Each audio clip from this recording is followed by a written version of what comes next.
We're pretty mild. Yeah. Us kids played in this bridge, used it as a jungle gym almost. I'm not sure that our parents knew that's what we were doing. Look how tiny the pieces are.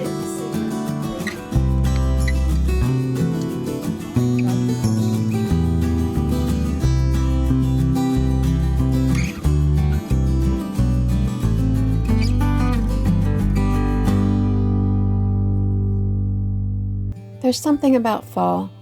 It always brings a kind of built-in permission to pause. The air cools down, the leaves change color, and there's this natural feeling of nesting, of turning inward and getting cozy. The universe, it seems, decided that fall was also the perfect time for me to stop and breathe. After spending the last few months constantly moving and exploring new horizons, this unplanned time at home was actually a gift. It's given me the opportunity to slow down, reconnect with family, and to remember how many wonderful adventures are available right here at home. So I've made the choice not to fight the pause, but to treasure it. I'm taking this opportunity to share with you one of my favorite local fall activities, our annual Fall Foliage Tour. So grab a cozy drink and come along as I give you a peek into the culture, history, and beauty that I'm blessed to call home.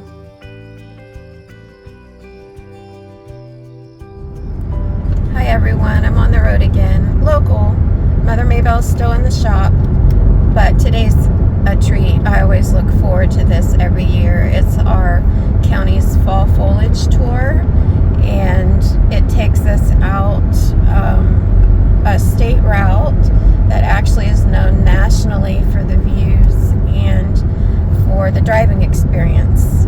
I live in the foothills of Appalachia, and so the roads can get very windy, and people love to come out here and drive this particular road. So our foliage has not turned. It's kind of strange. I don't know if we will get a lot of color this year, but even without the bright colors, this is going to be a lovely drive and a lot of great sights that we're going to get to see. So I'm excited to share it with you. This is our county home, an assisted living facility with a 270-acre working farm and history that reaches back to 1840. Every fall, the front lawn is transformed into a vibrant display of pumpkins, gourds, and Indian corn, all grown right here on their farm. Most days you can drop by, pick out a pumpkin, and drop your dollars in an honesty box. But during the Fall Foliage Tour, the little shack is manned, and the community turns out to enjoy the grounds, the porch swings, and the conversation. Our second stop is the local Hidden Hills Orchard. When I was small, this was a farm of rolling hay fields. We Christmas caroled here every year to the elderly couple who lived in the old farmhouse. Now, this place is a beautiful example of high-density, sustainable farming, thriving with 22 varieties of apples, cherries, and peaches, while relying on solar power and native pollinators.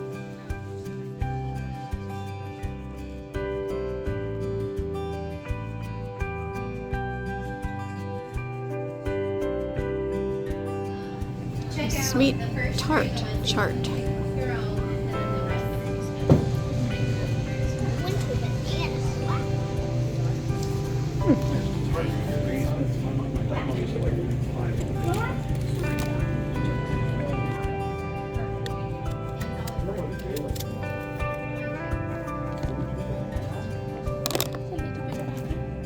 Winter banana. What the half peck? A bag. One of those bags. How many pecks in them? I don't know what the vegetables It's are. pretty mild. Yeah. It's pretty much. Was that the salsa? No, it's The winter banana. The apple. The apple salsa has a little bit of spice to it. I don't know if you like that. I'm gonna try that. Fresh and fruity. Try this fresh and fruity apple salsa. You said it had a little bit of a kick? Yeah.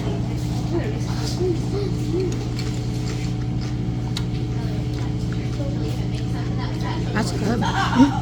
It's got a nice sweet, and then it gets a little spicy. It's sweet and tang and spice. Mm-hmm. I don't think I could eat a lot of it, but it's good. I think it's pretty good. I'm going to try the apple butter too. Mm-hmm. I Apple love butter. the apple butter. Apple butter's always good. That is so good. Oh, that's good.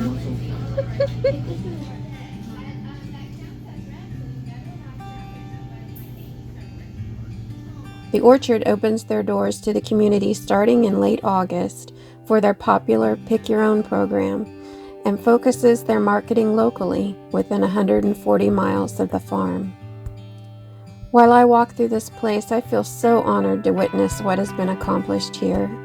The farming heritage of this land has been preserved and recreated into something so beneficial to our community and to the generations to come.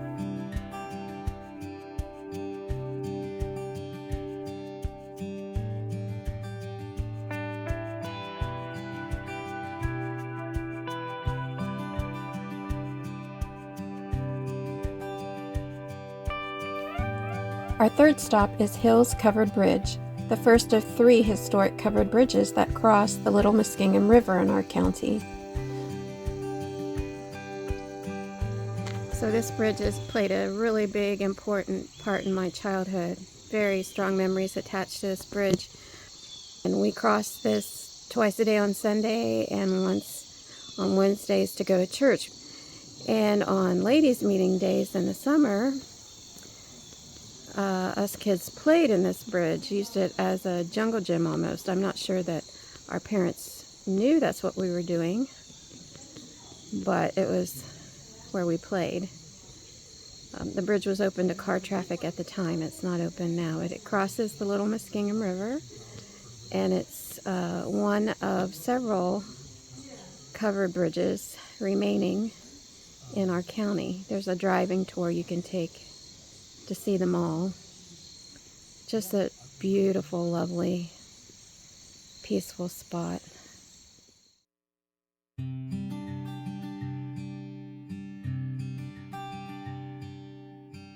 I feel blessed to have a place like this in my life, a place that never changes. I can walk through this bridge, breathe deep, and remember exactly who I am and where I came from.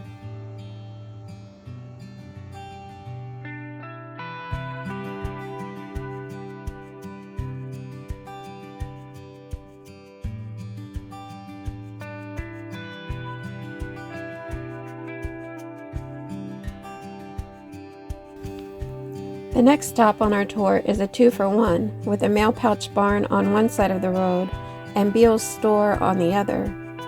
This barn was painted by the most famous and last mail pouch painter, Harley Warwick, who painted barns from 1948 all the way to 1992. This is Biehl's store. It closed in 1993. But is still part of each year's Fall Foliage Tour because it was such a vital part of the community for multiple generations.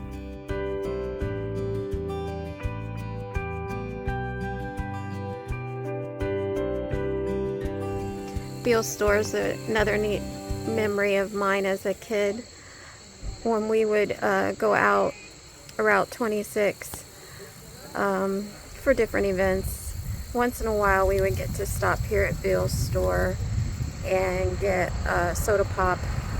They had a great big metal floor cooler where you would pull up the top lid and pull out the glass bottle of pop that you wanted, and the pop opener on the side of the cooler. And getting to do that I never had pop in my family, so that's maybe happened once or twice in my childhood, and it's just such a huge memory. Another memory here is just driving by and always seeing everyone sitting on the front porch. This was a local gathering location, and so the retired farmers particularly would stop here every day after their chores and just sit on chairs in the front porch and sit and gossip and talk. And in the wintertime they would sit inside around the wood stove. And at church often we would hear the news from Biehl's store that had happened that week, and the phrase was, well, you know, it's true, they said it down at Biehl's store. Just such a neat memory. On this day, a local stained glass artist displayed her beautiful wares right there in the sunny front windows. It's a joy to see a place like this continue to bring people together.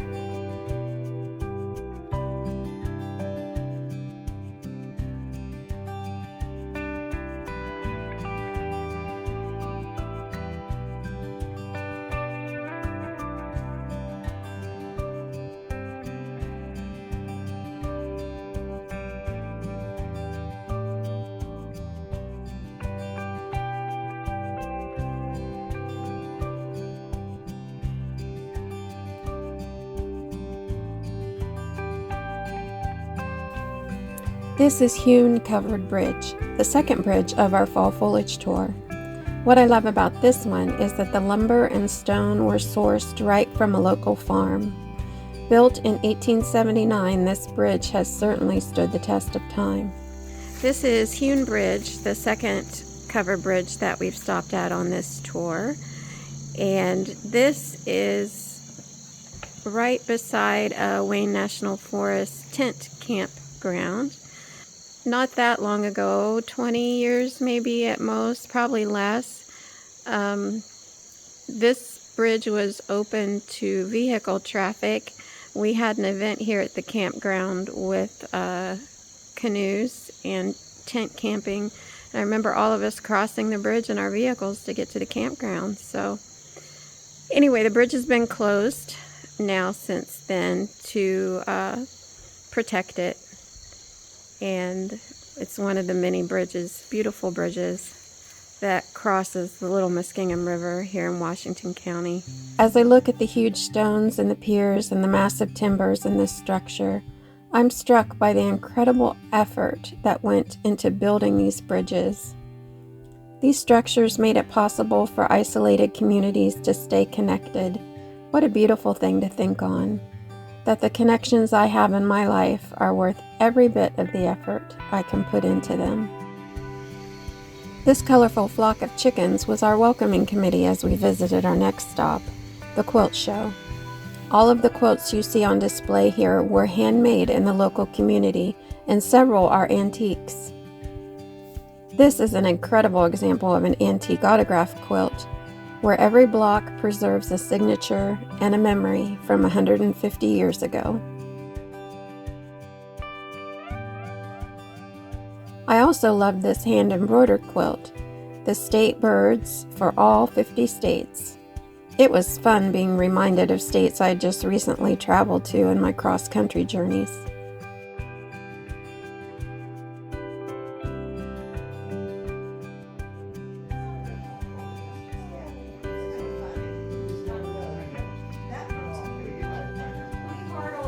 What Mom say? Look at this one, tiny, and that's hand quilted. Yeah, it was going quick. Look how tiny the pieces I are. hated to see when they did that. Oh my So I can word. only imagine what she felt. This is definitely an antique one. Yeah. Holy cow.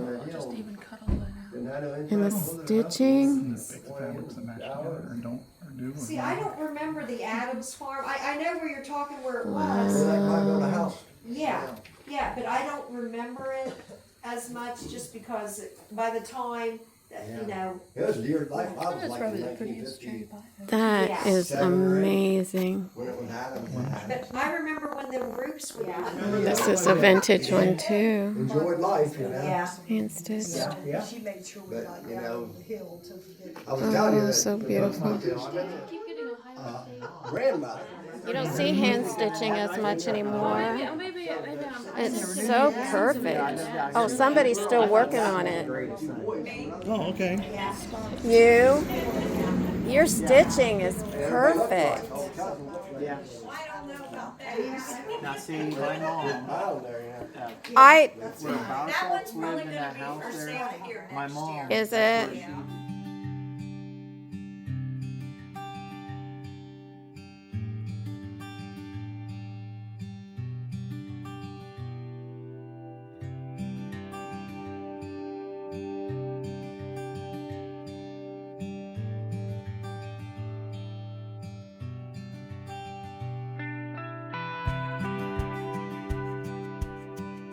The absolute highlight of the entire tour was finding a TinType photographer, Emily Edwards Turner, set up at the foot of Rinard Bridge.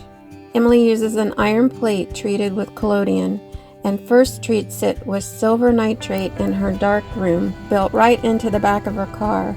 Emily takes the picture, adjusting the exposure time based on the brightness of the sun. Then she goes back under the curtain and into the box to develop the plate. Afterwards, the plate is soaked in a fixer solution, taken out, given time to dry, and then varnished.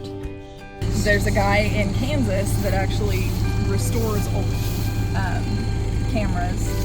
And then the lens I actually bought separately. It came with a lens, but the lens that was on it was a magic lantern lens. I don't know. It's not really made for photography. It works, it's just not made for it. So I bought that lens actually from a man in Ukraine, of all places. But it's that's a rapid rectilinear lens. It was one of the fastest lenses at the time. Now, I heard you say earlier the lens was from what year? About 1880. 1880, and the camera was from 1909.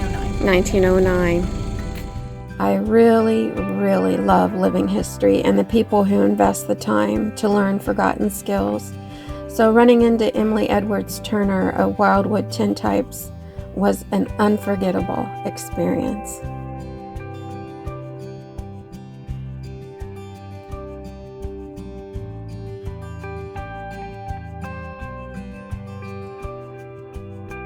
After having our tintype taken, we walked up the hill to Rinard Covered Bridge.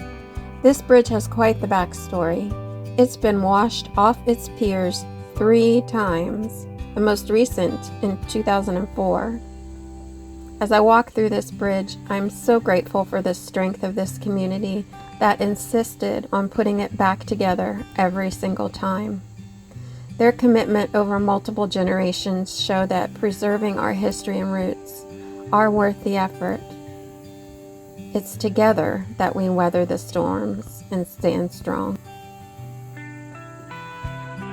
Our final stop was the Little Muskingum Watershed, and the first order of business was food. The Watershed organizes our annual Fall Foliage Tour every year to celebrate and preserve history and community that surrounds the Little Muskingum River. On site, you can see a massive Bucyrus Erie drilling machine, an antique galleon wheel grader, and other oil and gas machinery.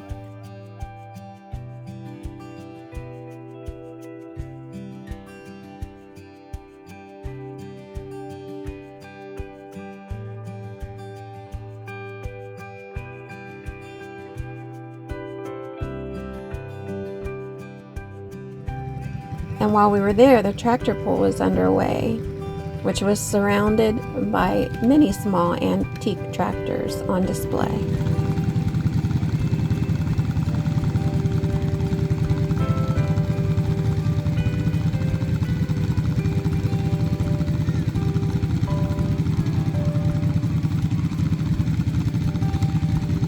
Taking this time to nurture myself and reconnect with my community has completely refilled my tank.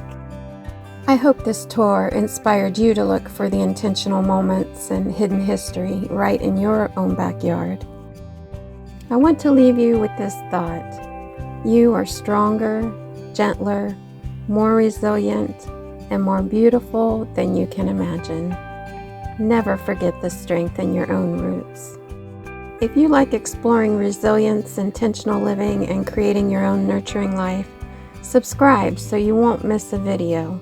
And thank you for sharing this personal time with me. I'll catch you on the next journey.